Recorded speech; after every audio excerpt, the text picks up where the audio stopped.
Ер нь бол зарим үедээ бол өөрийнх нь ажил байдгийн байлгүй дээ. Нийгэм төлөвлөрүүл харж ойлгож байгаа те.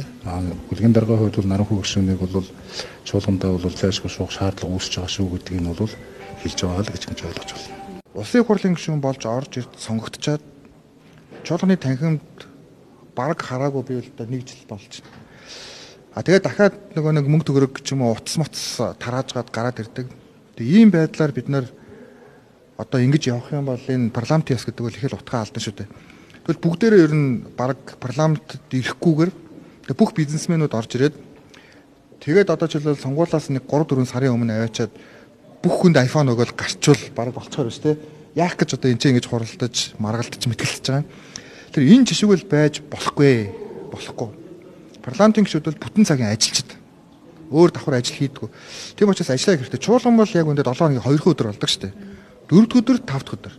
Энэ 2 өдрийг гаргаж чадахгүйгээр тэгээд очиж мөрийн хөтөлбөр дэвшүүлээ сонгогдно гэдэг бол бас туйлын хариуцлагагүй зүйлээ.